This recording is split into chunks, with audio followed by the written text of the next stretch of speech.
किसी समय की बात है, राजा विक्रमादित्य एक महान योद्धा और न्यायप्रिय शासक थे। एक दिन उन्होंने बेताल नामक एक दुष्ट आत्मा को पकड़ने का निर्णय लिया, जो एक पेड़ पर लटकता था। बेताल ने विक्रम को चुनौती दी कि यदि वह उसे पकड़ना चाहता है तो उसे पहले उसकी कहानियों को सुनना होगा, जिनमें निर्णय और नैतिकता के मुद्दे होते हैं। कहानी का सार। बेताल ने विक्रम को एक कहानी सुनाई जिसमें एक गरीब ब्राह्मण था। ब्राह्मण की पत्नी का प्रेम एक अमीर व्यापारी से था। जब ब्राह्मण को इस बारे में पता चला तो उसने उस व्यापारी को अपने धन का लालच देकर अपने घर बुलाया। व्यापारी ने उसे चुनौती दी कि वो उसे धन दे सकता है, लेकिन ब्राह्मण को पहले अपनी पत्नी का प्रेम जीतना होगा। ब्राह्मण ने इस चुनौती को स्वीकार किया। एक दिन उसने अपनी पत्नी को ये बताने की कोशिश की कि असली प्यार क्या होता है।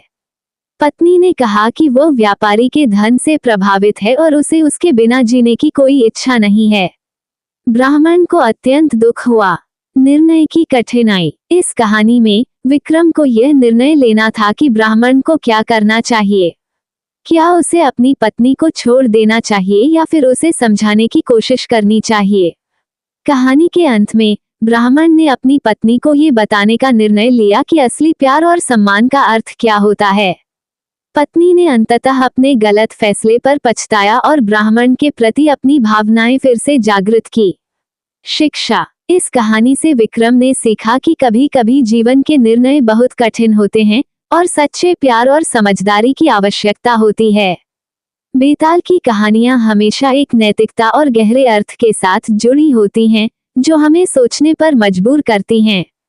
राजा विक्रम ने बेताल को पकड़ने का प्रयास किया, लेकिन बेताल हमेशा एक नई कहानी के साथ उसे चुनौती देता रहा। इस प्रकार बेताल की कहानियां और विक्रम का संघर्ष चलता रहा।